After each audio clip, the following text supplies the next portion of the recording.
Hello and welcome to The Very, Very Far North by Dan Barrow, illustrations by Kelly Poussette. Today we are going to try to read the first half of this story, and that'll be our part one of The Very, Very Far North, a story for gentle readers and listeners. Dan Barrow is our author, and our illustrator is Kelly Poussette. The introduction. If you head north, really north, to the north part of north, where parallels and meridians tangle, where compasses get confused and chronometers lose confidence, and then once you reach that north, you go just a little bit farther north, that's where you'll find Duane, and his friends. It is a world apart, but it's familiar all the same. Duane will likely greet you with the warm affection he shows for his friends. Cece, Magic, Handsome, and the others. He might offer you an icicle treat or ask your opinion on whether a mid-late morning nap is preferable to a late mid-afternoon nap, and if during the first few minutes of your chat you find yourself unable to stop staring, unable to overlook the fact that Duane is a polar bear, do not worry. Duane won't be upset. Duane rarely gets upset. He has only kindness in his heart, which is why his friends love him so. But for those of you who have limited time due to school or soccer practice, or because your parents need looking after and making a long trek up north is just not possible at the moment, then the story I'm about to tell will tide you over until you are ready. Chapter 1. Duane arrives, makes a friend, and finds a home. As the story goes, before there was Duane, there was Cece. Ask any of his friends, ask Sun Girl or Squint, and they will tell you the same. One day, which is to say one Thursday, because all good stories start on a Thursday, Duane lumbered into the very, very far north and from somewhere else. It wasn't planned, it wasn't expected, but it was summertime, so in a drowsy, lackadaisical frame of mind, Duane followed the shoreline of the cold, cold ocean, paying no attention to anything other than the sound of the gentle lapping water. Eventually, he found himself on a beach that slanted at just the right angle to make it ideal for napping. Even better, behind the beach were marshes filled with long, tasty grass, and set farther back were bushes and bushes of delicious wild berries. Duane prized 3 activities above all others. Since 2 of them happened to be napping and eating, he found this place to be more than agreeable. In fact, right then, a nap was insisting itself upon Duane, who yawned in complete agreement. But when Duane stretched himself on his back to warm his tummy in the summer sun at just the right angle, his eyes caught sight of something curious off the coast. It was a ship, or rather, it was a shipwreck. Duane was not well informed enough to know what either a ship or a shipwreck was, but I can tell all of you who do not know that the tall wooden ship that had run aground was old. Only one of the 3 masts remained unbroken, and none still held its sails. The hull listed to one side, and a very large splintery gash marred the bow. Duane studied the shipwreck with great interest because Duane was a polar bear in possession of a curious nature.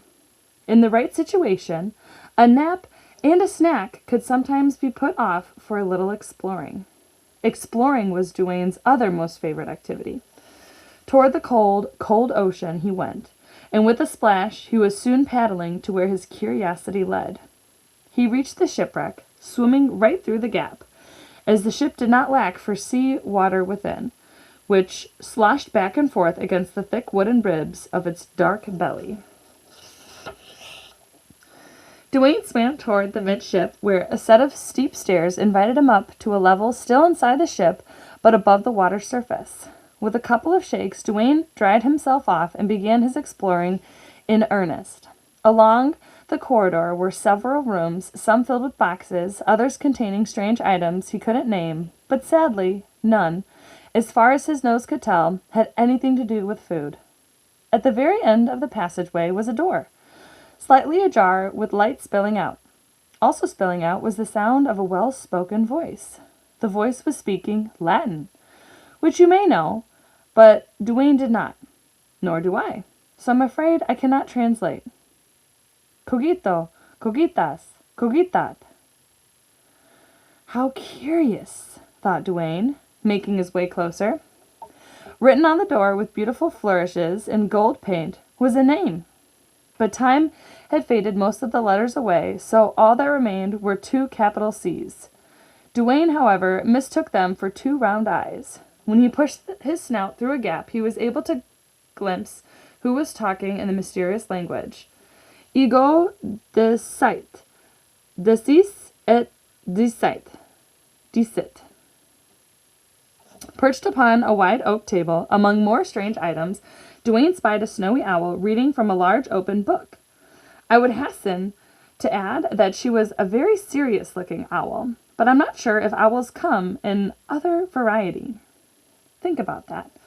There's not a lot of varieties, he's saying, of owls, meaning that they all look very serious. If there was a variety, there would be other types of emotions that owls show. Have you ever seen a happy owl, or a laughing owl, or an angry owl, or a silly owl? Or do they all kind of look very serious? What do you think about an owl's face? Now that we know that there's an owl on the table, perhaps reading, do you think he's the one speaking in Latin? Hello, said Duane. Rogo, rogas, rogat. The owl paused, looked up from the book, and rotated her head toward Duane. Who might you be? She inquired. Here was a question never asked of Duane before. He gave it a serious thought because he suspected that this was the owl, what the owl would want. Well, I might be Kevin or Trevor, but I'd prefer to be myself. Duane. Duane the polar bear. Am I? Asked Duane. Most certainly, said the owl, with a curt nod. I can show you a drawing of a creature that quite resembles you, and beneath the drawing it states empathetically that you are a polar bear. Using her wing, the owl flipped quickly through many pages of the book that sat on the table in front of her until she stopped and pointed with her other wing. Duane ventured closer and looked over the owl's shoulder. Huh? So I am. And will you, Duane the polar bear, be staying here? Here? Duane looked around the room, with its many bookshelves and metal objects and such. Everything looked hard and had sharp edges, other than the back wall, which consisted of mainly windows that allowed in lots of light. It was not nap-friendly in the least. And besides, wouldn't it be an imposition? Duane felt he wasn't anything more than an uninvited guest, or a well-intentioned intruder. Isn't this your home? It wasn't at first, but it is now. I've grown fond of the library and the scientific instruments. I'm not sure that I'd be comfortable here myself. According to this book, you prefer living in snow caves. According to me as well, agreed Duane, who considered himself more and more of an expert on the subject. However, we're currently short of snow, it being summer. If you are willing to adapt, there is a rock cave not far from the beach you were about to take a nap upon. Follow me, and I'll show you. The owl took off from the table, flew out one of the open windows, and then upward out of sight. 2 polar bear blinks later, she returned to find Duane standing exactly where she'd left him. I should have mentioned that there is a set of stairs at the far end of the corridor that leads above deck. Ah, said Duane in understanding. When they reunited atop the broken ship, Duane had thought up a question. How did you know I was going to take a nap on the beach? I used this telescope, she said, flying over to the ship's bow and perching upon a long brass tube mounted on a tripod. Come look through this end. Pause right here. Have you ever looked through a telescope, or maybe if you have a pair of binoculars, which is kind of like two mini telescopes put together? And what did you see? What was your experience like? Duane did, and sure enough, there was the beach and the delicious grass and berry bushes, as if they were close enough to nibble on. But when the owl tilted the opposite end of the telescope up a bit, Duane could see a rock cave built into a hillside behind a field. It's a very large cave, explained the owl. Big enough for a polar bear's needs, and not presently occupied. Duane had come from somewhere else, and now he was here. But what was here? Here was an excellent cave, and here was a perfect beach. And here was a place with plenty to eat. More importantly, even to a polar bear that put napping and eating high on his priority list. Here was a snowy owl nearby. She seemed very smart. She seemed very helpful. She seemed as if she could be a friend. I'll take it, said Duane, resolute. Thank you, Cece. The owl now seemed surprised and puzzled. She flew off the telescope and landed a few feet away upon the unbroken mast. Why did you call me Cece? It was on the door of your room. Two big round eyes to see with. I assume it was your name? What Duane did not know, but which I will tell you right now, is that before that moment the owl had never been called Cece or CC. It is still unclear whether the owl had any name at all prior to the one Duane gave her. Duane would eventually give names to all of his friends except for one, but Cece, as I shall now spell it, was his first. Is it not your name? It wasn't, but on consideration, I think it shall be, replied Cece, with another curt nod. You're very good at giving names, Duane the polar bear. This made Duane very happy. Not just because he discovered a new talent, but also because giving a compliment is what friends do, and Cece had just done that. So Duane swam back from the shipwreck to claim his new home. He discovered that inside the cave was a soft feather mattress, somewhat old and musty, but still bliss to lie upon. Duane was enthralled. Ooh, that's a good vocabulary word. If you don't know what that means, pause the video and look that up in your search engine. Enthralled means, probably a feeling. Duane was enthralled.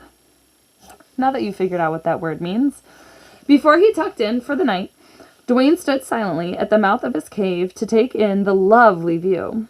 In the far distance, he saw the cold, cold ocean and the shipwreck. At a closer distance, the fabulous beach, as he would now call it, and closer still, the marshes and the berry bushes. In the field just below him, to his surprise, he spotted a musk ox. The musk ox was standing beside a pond, staring lovingly at his own reflection. Whether that musk ox had a name prior to when Duane came along is also up for debate, but for now, let us end this story with Duane drifting off to sleep on his soft, feathery mattress, wondering about that musk ox, and hoping that they too might eventually become friends. Pausing before we start chapter 2, what are some character traits that we can describe Duane? He's curious. The beginning of this chapter mentioned that several times about his curiosity and wanting to explore the shipwreck. He's eager to make friends, so think about a word that could describe kind or friendly towards others. He's very tired. I guess that could describe him if he's napping frequently throughout the day. And it seems to me that he lives a pretty happy life so far. Chapter 2. Duane makes his home homier and gets to know his neighbor. In the weeks that followed Duane's arrival to the very, very far north, he set for himself the goal of making his new cave as cozy as it could be. It was the mattress left behind by whomever had lived there earlier that had inspired him. Such softness was a new and wonderful experience for Duane. He could hardly believe that a nap could be made even more pleasant than it already was, but the mattress definitely proved so, and it led him to consider what other items might bring unexpected delight into his life. Cece suggested that the mattress was most likely brought over from the shipwreck, as Duane now called the place where she lived. She said, as long as you would be kind enough not to remove the books and scientific objects from my room, I don't see any reason why you can't borrow anything else on board. So Duane rummaged from room to room, putting together items he would like to bring back to his cave. A table, some chairs, a set of drawers to keep any interesting things he might find on an adventure. These were the first pieces Duane chose to take. Also, at Cece's suggestion, Duane used a small boat that was tied to the shipwreck to carry everything back to shore. He named the small boat the Wreckless on account of it not suffering a big hole that would cause it to sink. A pretty clever name. Back and forth, Duane swam from the shipwreck to the beach, pulling the Wreckless by a rope that he held between his teeth. It was hard work, both the swimming and, later, the carrying, because then he had to bring the objects from the beach up to his much higher cave. Harder still were the unexpected interruptions whenever he passed the field where his neighbor, the musk ox, made his home. The friendship that Duane had so hoped would blossom between the two of them had not yet progressed beyond occasional hellos. The musk ox was often too preoccupied with, well, himself and his reflection in the large pond. But this day was different. Breaking his gaze, the musk ox would ask Duane the same question each and every time Duane walked by. "And what have you there?" the musk ox would say, despite it being fairly obvious what was in Duane's arms. On the first trip to his cave, Duane was carrying a table. Without putting it down, Duane stopped and replied, "It's a table." Yes, so I see, commented the musk ox, returning to his reflection. Assuming the conversation was finished, Duane continued up the hill toward his cave, when he was addressed by the musk ox a second time. "For what will you be using it?" Still holding the table, which was feeling increasingly heavier, Duane turned around to respond, "Oh, I don't know. I thought that it would be nice to eat breakfast at, or to keep a vase of wildflowers on, to cheer the cave up." Pause right there. A little bit of figurative language here when we're talking about cheering up a cave. What kind of figurative language could that be? A cave is a non-human object or like idea, right? A cave is something that might be on the side of a mountain or a hillside. And so if he's trying to cheer up and give an emotion to something that doesn't really have an emotions, that's called personification. Putting a vase of wildflowers on the table would cheer up a cave. It might make it feel homier, like he's trying to do, but it won't actually cheer up the cave. Yes, that would be proper, agreed the musk ox. Duane watched him return his attention once more to the pond before twisting his heavy load back in the direction of the cave. He could feel his front paws weakening with the effort of holding the table while he climbed. Pause right here. Ask a question. My question is, why does this musk ox keep looking at his reflection in the water? Is it something that oxes normally do? Or is this just one of this character's silly character traits? Can you think of another question you have so far? Maybe about a bear and a table? Or how else he's going to decorate his cave? Do you have a vase? Duane stopped momentarily and let out a brief whimper. Taking a deep breath, he gathered his waning strength in order to turn and politely face his neighbor. Duane then bent backward so that some of the table's weight rested on his belly, which was uncomfortable, but did help prevent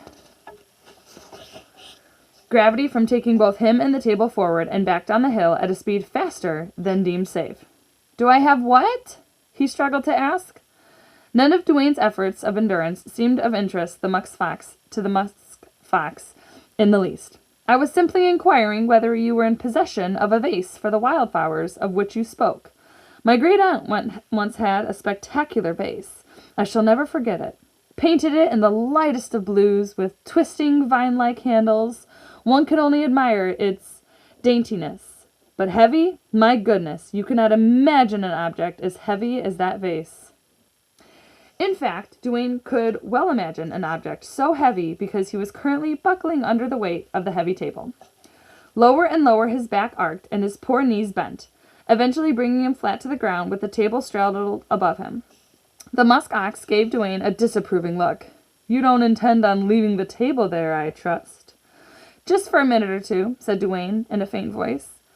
On subsequent trips, when he passed by the field and the musk ox inquired of what was in his arms, Duane would put down the chairs or dresser or box of knickknacks and not lift them up again until he was absolutely sure that the musk ox had asked every possible question and related every memory that came up within the conversation. In that way, Duane managed to complete his journeys without collapsing from sheer exhaustion.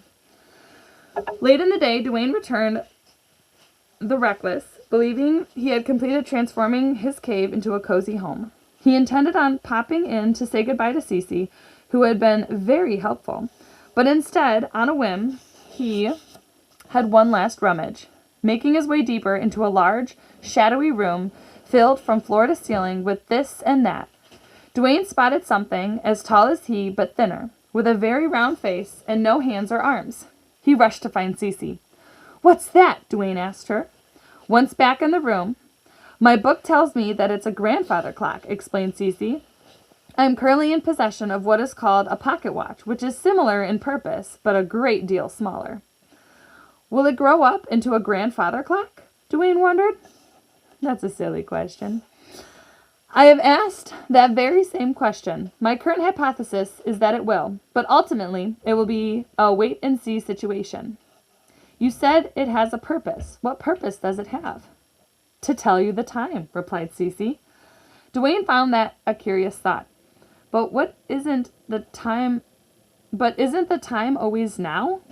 The smart and well-read owl hesitated. "Ahem. Yes, I suppose. But when is now? Is now the morning? Or is it noon? Or is it late at night? Do you see the complications?" Duane did not. "I know it isn't morning because I already ate breakfast. I had berries. They were delicious. I know it isn't noon because I already felt the sun losing interest in the day and heading off to where it goes. I put now sometime between late afternoon and evening because if it were night, I probably couldn't see you." The deep-thinking owl stared at the polar bear for a good long time, unable to come up with a countering argument. So she changed the subject instead. "Time has not been good to this grandfather clock. The hands on its face have fallen off, making it impossible to tell if it's 4:28 or 8:42 or 7:30 or 8:45. Duane understood nothing that Cece had just said, other than it used to have hands on its face, which, in the way Duane understood it to mean, was really more of a misunderstanding than an understanding. Hands on its face? He wondered. "This grandfather clock has lost its purpose," Cece continued. Duane found that terribly sad news. He came closer to the grandfather clock with a strong desire to console it. Then he thought he heard something. Duane put his ear up against the side of the clock and listened closely. "It sounds like larger water drops falling from a melting icicle and hitting a puddle. Is the poor old thing melting too?" "Your observation skills are admirable, Duane the polar bear, but your conjecturing needs work. It's not melting, it's talking." "Really? Is it talking to me?" he asked, completely misunderstanding again. Duane addressed the object in an apologetic tone. "I'm afraid I don't speak clock." "No, Duane, I meant it was tick-tocking. That's what clocks and watches do." Using her beak, Cece pried open a long, thin door in the belly of the clock, thus revealing an intricate display of rusted gears and springs and chains and doodads creaking away. "A clock is a machine. That tells us what time now is," Duane stated with growing confidence. "Yes, when it works correctly. When it has its hands," Cece clarified. "Which this one doesn't," Duane said sympathetically. "No," agreed Cece. "This grandfather clock will tick-tock away, but to no end, to no purpose." The owl and the polar bear stood silently, as if to pay respect to the clock's woeful, abandoned state. It was a solemn, heavy moment until Duane's expression suddenly brightened with a big smile. "Perfect! I'll take it," he said, lifting the grandfather clock up in a bear hug. But why?" sputtered Cece. "It won't tell you anything." "No," agreed the polar bear, "but it will suggest possibilities, and that's always exciting." Then Duane, concerned that the time was late because he could see the blackening sky, and wanted to avoid climbing up his cave with the heavy clock in complete darkness. Began lugging it in the reckless. Cece was an owl who preferred sensible answers, and Duane's answer was not nearly close enough to meeting her standard. What possibilities? She demanded, while in pursuit. Well, maybe at a certain time in the future, I will come across a delicious chocolate cake. Yes, perhaps, agreed Cece. But the grandfather clock can't tell you when that might happen, and it can't tell me when that might not happen either, on account of its having no hands, so it remains a possibility. Duane loaded the clock onto the boat and took hold of the rope. Good night, Cece. I'll return the reckless tomorrow. With a small splash, he was in the water, pulling his clock toward the shore. He left the snowy owl standing on board the shipwreck in a confused state, with eyes slightly wider than they naturally were. It's not a matter of when, it's a matter of if, she finally shouted. Did you hear me, Duane? Perhaps he heard her, or perhaps not. But either way, he had the rope between his teeth, so a reply would have been difficult. That night, Duane lay upon his so-soft mattress, looking over his table and chairs, his dresser and his assorted knickknacks. When he had awoken that morning, he had the next to nothing in his cave, but now he had a cozy home. At the other side of his cave stood the grandfather clock, talking away. Duane was starting to understand how clocks speak and what they were saying. Clocks were not so much interested in now, but later, in the future. For example, 10 minutes from now, or 20, or 90, a rainfall may begin, or not. In an hour, Duane might hear the musk ox loudly snoring from his field below, or not. The only thing you knew for sure was that something was going to happen, which made things exciting. On that, the grandfather clock and Duane agreed. Pause right here. Look at this cute little visual that we have. We have this grandfather clock. Have you ever seen one in person? I can make a connection to this, to my life. My dad's mom, so my grandma, had a grandfather clock. And it's a little bit more intricate and detailed than this one is. This one's from a shipwreck, so I can only imagine it wasn't the best grandfather clock. But my grandma had one that was wooden and had all these really cool designs on it. And it did have hands on the clock, so every time it struck 12 or struck a new hour, it would make a bigger bell jingle, but then you could hear like the tick-tock, tick-tock for every second, which was so cool to me back then. Now everything's digital and we can see our time on our watches or on our alarm clocks in the kitchen and things like that. Let's see, we have a few other knickknacks. He has some drawers. He has a picture of flowers and a flower vase. Kind of silly for a polar bear in a cave, don't you think? What do you think he could put in these drawers? He thinks he can find some other cool things on his adventures. What kind of adventures do you think a polar bear can go on? I'm thinking in my head, if it's winter time or summertime and there's berry trees, where could this polar bear be? I thought most polar bears lived in Antarctica or the Arctic, where it's always cold and always snowy. Where could this polar bear be living? Where there's a beach and berries and ox and foxes and owls, even a shipwreck. Where do you think he is? They said he's the far, far, far north, but I thought the far, far, far north could mean that it's very, very, very cold. Let's keep reading. Chapter 3. The musk ox is given his name, and an adventure begins. There was an itch in Duane's feet when he awoke one fine cold morning at the beginning of autumn. It wasn't a scratchy itch that could be relieved with a paw. It was a rashy itch that required Cece's medical opinion. No, this was a curiosity itch, which meant that it was a day for exploring. No two ways about it. So after a breakfast bowl of berries, Duane was out of his cave, following where his curiosity led. Good morning, Duane said to his closest neighbor, the musk ox. The musk ox was deeply engrossed in his reflection in the pond, turning his head to one side then the other. Engrossed in his reflection. Please pause the video and look up what this vocabulary word means. Now that you've had a chance to look it up, let's reread it now that you have a stronger sense of what this word means. The musk ox was deeply engrossed in his reflection in the pond, turning his head to one side and then the other. Since making his acquaintance, Duane had soon realized that spending hours studying himself was the musk ox's favorite activity. Oh, hello, Duane. Like the polar bear, the musk ox had come into the very, very far north from somewhere. Do you know someone in your life that is very into themselves, similar to the musk ox? Maybe always brushing or playing with their hair, always looking at themselves in the mirror or their reflection to fix their hair or fix their makeup. Can you think of someone like this? And he had chosen the large open field as his home. The pond within the field, with its amazingly clear reflective abilities, made a big impression. However, as the days grew colder, in the mornings ice was starting to form on the pond surface, which later cracked and distorted the view. The musk ox was not happy about this. I'm off to do a little exploring, Duane announced. I'm going to cross the river below the rocky ridge and see what there is to see. Would you care to join me?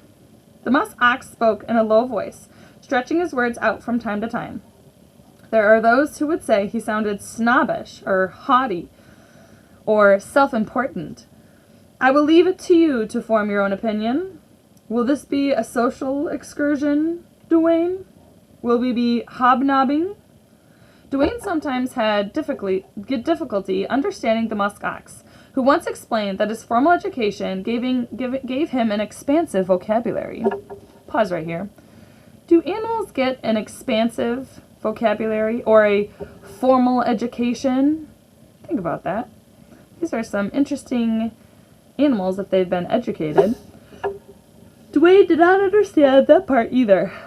But the musk ox was never offended. He simply found other words to say what he wanted to say.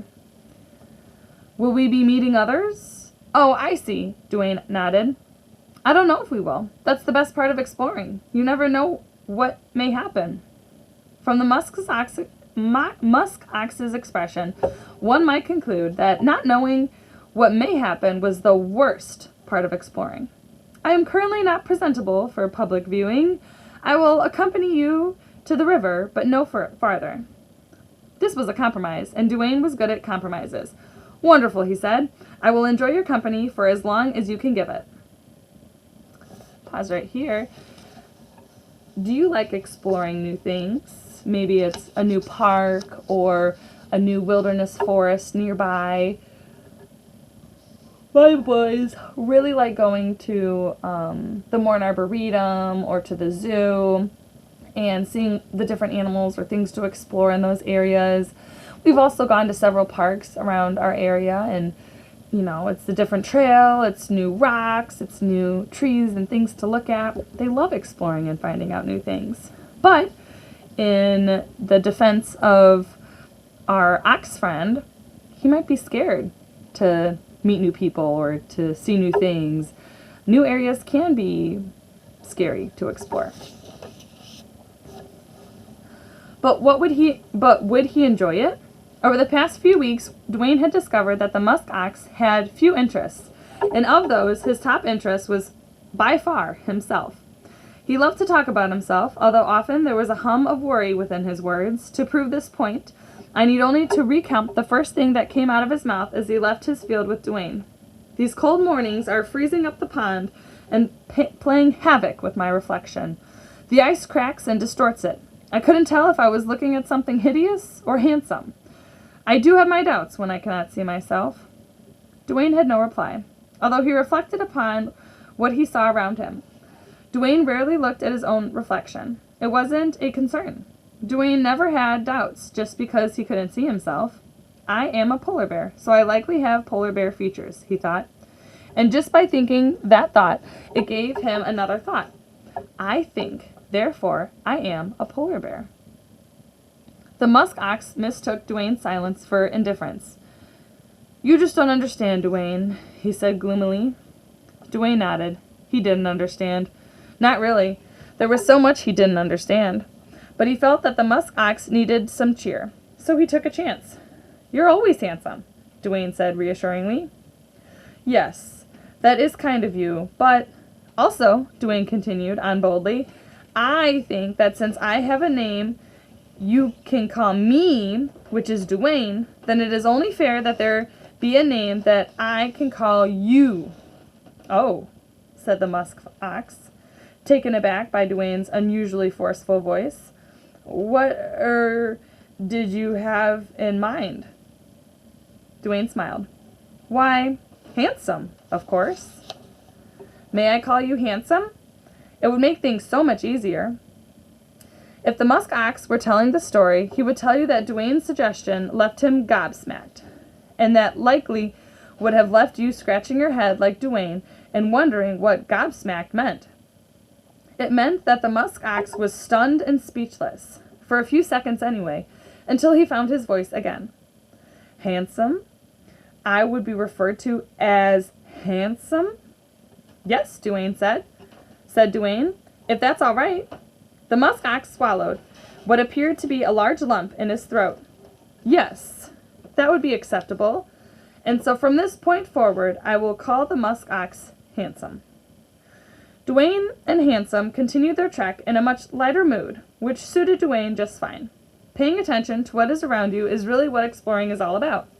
The minute you start worrying about whether you cleaned your breakfast bowl before you left your cave, you've missed something interesting right in front of your face.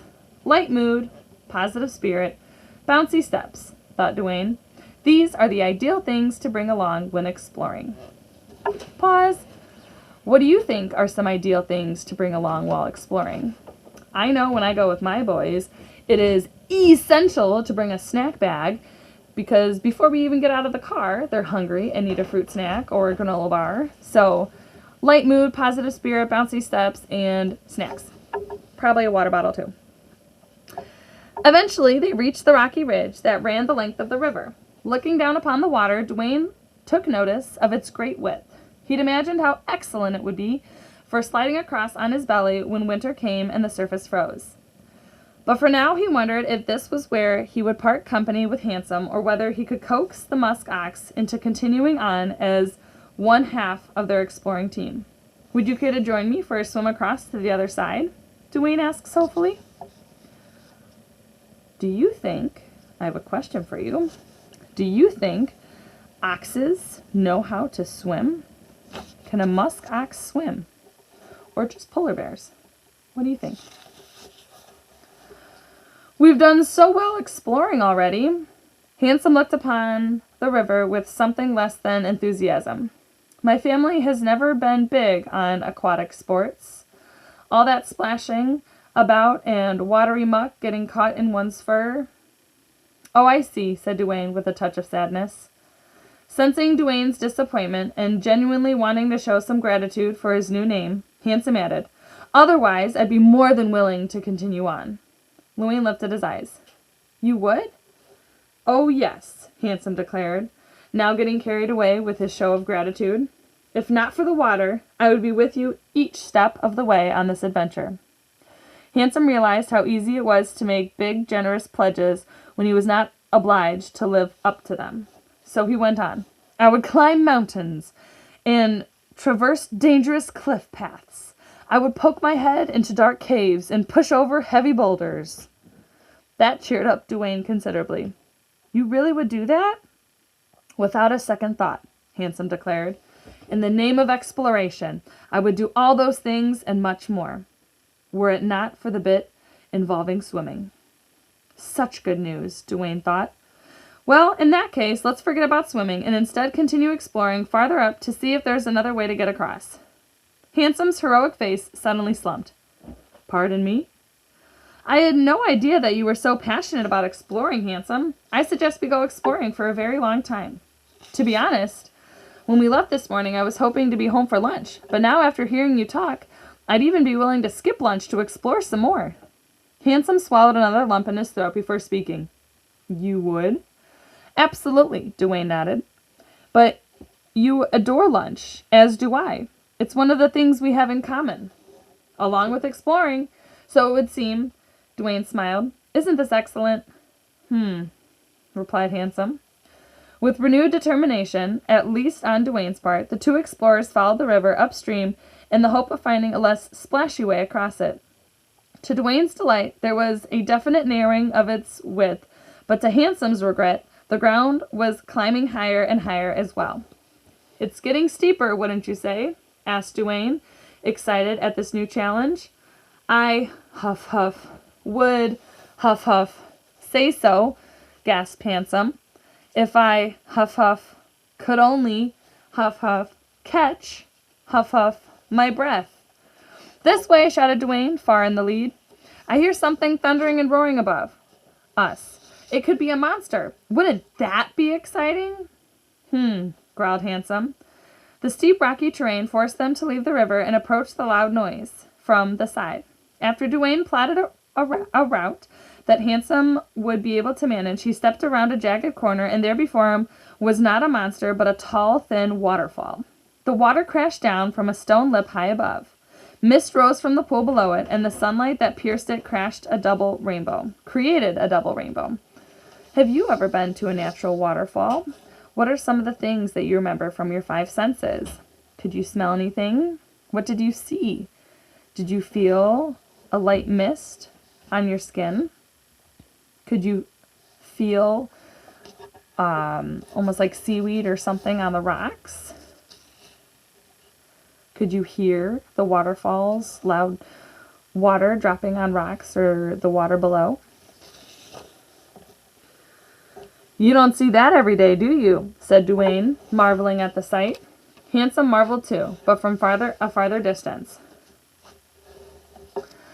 leaning against a large rock while his tired legs steadied. Duane was most pleased with how the exploring was going. Later, when he would tell Cece about the great adventure, she would explain that the reason for the success was because it was a Thursday. "Scientifically speaking, Duane," she would say, "all good things happen on a Thursday. It's just basic physics."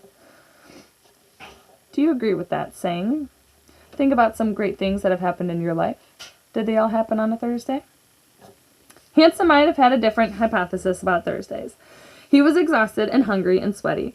He could only imagine how unpresentable he looked, but he purposely didn't imagine it because the embarrassment would be too great. Enough was enough. The exploring would have to come to a close. A musk ox of his refinement cannot spend the day trapezing up and down, getting his fur all sweaty and unmanageable. Handsome cleared his throat. A stern speech was in order. "Duane, I must put my hoof down, in no uncertain terms, an instant that we return back to..." The polar bear was no longer there. "Duane?" asked Handsome, confused. The polar bear was not elsewhere, either. "Duane?" asked Handsome, concerned. The polar bear was no longer anywhere. "Duane!" Handsome shouted, fearing the worst. "I'm up here," Duane shouted back. Handsome looked up and saw Duane standing high above, beside the waterfall, waving enthusiastically. "Hurry, Handsome! I have something wonderful to show you. If you were excited about exploring before, you will be even more excited once you climb up here." The musk ox stood silently beside the double rainbow. He had a slight twitch in his left eye. He looked up again at Duane, who was still cheerfully waving. Handsome tried to smile back, but his heart simply wasn't in it. Instead, he mumbled something under his breath about creating a law to ban all exploring in his neighborhood, before sighing and finally heading up to join Duane. So he's over here at the bottom, and look who's all the way at the top of the waterfall. Chapter 4. The adventure continues until Handsome has had enough. We ended the last story with Duane in a very good mood, standing at the top of the waterfall, and Handsome in a very dark mood, grumbling at the bottom. Duane was happy because he had discovered 2 things that would allow them to continue with their exploration. For one, the river appeared to be at its narrowest. For another, Duane counted a half a dozen large rocks with flat tops sticking out of the water, spaced close enough for a polar bear or musk ox to make his way to the other side and not get wet. Handsome was unhappy because he had discovered that you should not make boasts about how much you love exploring and hiking and climbing if the truth is you absolutely don't. So while Handsome unhappily trudged up the steep hill to join Duane, I will take this opportunity to inform you that there was someone on the other side of the river, hidden from view below the hillock. That someone in question was Major Puff, who is a puffin, and if you've never met a puffin before, I will explain that it is a short black and white bird with a rounded chest, and a large beak, which is orange and gray in color. You may think that what I've described is a very pleasant-looking bird. You may also think that a pleasant-looking bird would have an agreeable nature, and that may be true. However, this particular puffin, Major Puff, doesn't always make the best first impression, which is why I thought I'd step in now. Major Puff will tell you that he comes from a long line of military heroes. He will tell you this often and in great detail, whether you want to hear it or not. Major Puff knows all about the glorious battles of the past, most involving the puffin's wicked and vile enemy, the great black-backed gulls. For hundreds of years, these vicious foes have fought dirty. They've attempted to bring disorder and destruction upon the puffin nation, and for centuries too. Major Puff's ancestors have led the way to victory each and every time. Major Puff is very proud of his lineage. It means that he is a puffin of good breeding, possessing the qualities of honor and bravery. If you don't know what the word lineage means, you should look it up. It doesn't have to necessarily be just for puffins, but it can be human lineage or other animal lineage. It's a cool word to understand and know. Go ahead and pause the video now and look this word up. Also worth mentioning is that Major Puff has not been in battle himself. He has not been tested, so to speak, nor has he ever seen a great black-backed gull face to face, which keeps him on continuous guard should he find himself in close proximity with his arch-enemy, without knowing it. But what Major Puff does very well is march. He is extraordinarily good at marching because he practices every day. Back straight, chest out, chin at a 90-degree angle, he marches with stiff legs, advancing for hours on end. And so we find Major Puff marching back and forth, behind a hillock and out of sight of Duane and Handsome, who will soon cross the river. Among the benefits of marching is, of course, battle preparedness, as well as physical fitness. But it also helps a puffin think, and Major Puff had something important to think about at that moment. As the last hints of summer faded, Major Puff was deep in deliberation on whether or not to migrate south. Major Puff didn't really have to migrate south for winter. There was no instinct compelling him, or any puffin, to fly south. But Major Puff liked the idea of going somewhere warm for a few months each year, or every other year, or whenever the mood struck him. Yet he didn't want to call it a holiday. Holidays were frivolous and silly, whereas a migration sounded much more serious and responsible, benefiting a puffin of the military class. Migrations were traditional, as well, and Major Puff was all for keeping up traditions. Decision made.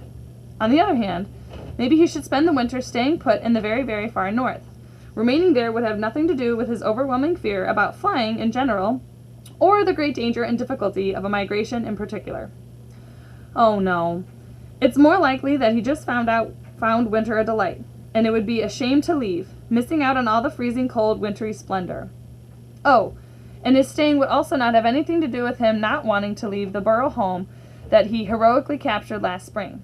Once he was sure no one else was living there anymore, Major Puff always heroically captured empty burrow homes. It was the puffin way. Back and forth, left, right, a decision was not coming soon. Soon coming. So let us return now to the other side of the river at the moment when Handsome reached Duane. Duane, huff, huff, I must tell you, huff, huff, that I can't possibly, huff, huff, continue, huff, huff, on this Look, Handsome, Duane interrupted, a river crossing made of rocks. How fortunate. And look behind us. That's my cave. And there's your field, ever so close. We didn't even need to climb up this very steep hill. Isn't that funny? Said Handsome, without a trace of amusement. Sweat dripped from his fur. Since it was your spirit of exploration that brought us here, Handsome, it seems only fitting that you should cross the river first. Duane respectfully stepped aside, allowing room for the musk ox to take lead. But I couldn't, said Handsome politely, but nervously. But I insist, said Duane, with a humble nod. Handsome studied the rocks with intense mistrust. He stretched one of his front hooves onto the closest rock, testing it for wobbliness. It held firm. He looked over at Duane, who was still smiling and giving him encouraging tilts of his head toward the river. Handsome said again, this time without a trace of eagerness, and then resigning himself to the task. He stepped onto the first rock, which did not wobble, although Handsome did plenty of wobbling for the both of them. Oh my, this is not comfortable. I am not steady, Duane. I am not steady. You're doing great, Duane responded, but keep going so not all your hooves are on the same rock. With front legs shaking, Handsome forced himself to take another step so that now he straddled 2 rocks with his belly hanging over the water that rushed between them. At first his balance steadied, but then because Handsome was staring down at the moving river, it brought on a spell of dizziness that caused him to sway this way and that. Oh my, this is not comfortable in the least. I am not steady, Duane. I am not steady. Handsome's shouts of distress pulled Major Puff out of his deep pondering about migration. His training threw him into immediate action. He marched up to the top of the hillock and learned what the commotion was about. What's all this, then? He wondered aloud, spying down from his high perch. Major Puff saw 2 creatures he'd never met before. Both of them were much larger than he. One was on the far side of the river, covered in white fur, but it was the other one, standing on 2 rocks in the middle of the river, covered in long strands of black hair that gave Major Puff pause. Could it be, he asked himself, his eyes narrowing? Could it be that I've come face to face with my mortal enemy, the great black-backed gull? Of course he hadn't. The great black-backed gull was a bird, and although it was a bigger bird than a puffin, it wasn't nearly as big as a musk ox. But good luck telling Major at that moment. For Major Puff, this was the... Before I turn the page, look how angry he looks. Hour of reckoning. All those years of marching would finally pay off. Was he afraid? Of course he was afraid. But what soldier isn't afraid when he goes to battle? Get a hold of yourself, Major Puff ordered when his feet refused to march and his wings refused to flap. Certainly the great black-backed gull is much larger than I imagined from the stories I was told, and most certainly no one has ever mentioned those menacing horns on its head or the 4 muscular legs. But you're a puff from a long line of puffs, and no puff has ever refused the call to battle. This inspiring speech did the trick. Major Puff thrust out his chest defiantly and proceeded to march down the hillock toward his enemies. As for Handsome, had he been a great black-backed gull, he would have likely flown back to the comfort of his field and reflection pond by now. But that not being the case, he was stuck in the middle of the river, feeling very miserable and very anxious. Handsome paid 0 attention to the small puffin marching heroically toward him because his concerns lay elsewhere. I cannot do this, Duane, he cried from atop the 2 river rocks. You can, Handsome. Just a few more steps and you'll be on the other side where the real exploring can take place. But I don't like exploring. Oh, said Duane, surprised. You said that you loved exploring. Handsome sighed and looked over his shoulder at Duane. When he finally spoke, his voice croaked with misery. I exaggerated. Or maybe I lied. I can't tell the difference. Is there a difference? No matter. Duane, there is peril in this journey, and I am not an admirer of peril. All this danger is causing worry lines on my face. I will be scarred for life. No sooner am I given the name Handsome, befitting my appearance, than my circumstances turn me hideous. I am tired and sweaty and disheveled. I want to go home. This was a lot of information for Duane to take in. His partner was not as eager as he had hoped or thought. Duane wondered if in some way he was responsible for pushing Handsome on this adventure. He wondered if he hadn't listened carefully to Handsome. Duane wanted his company, but perhaps this wasn't the sort of activity best suited for Handsome's company. Friendship is hard work, Duane realized. In the meantime, his friend truly did need help. Handsome, it would be much easier for you to go forward and turn around on the other side than for you to back up. Wouldn't you agree?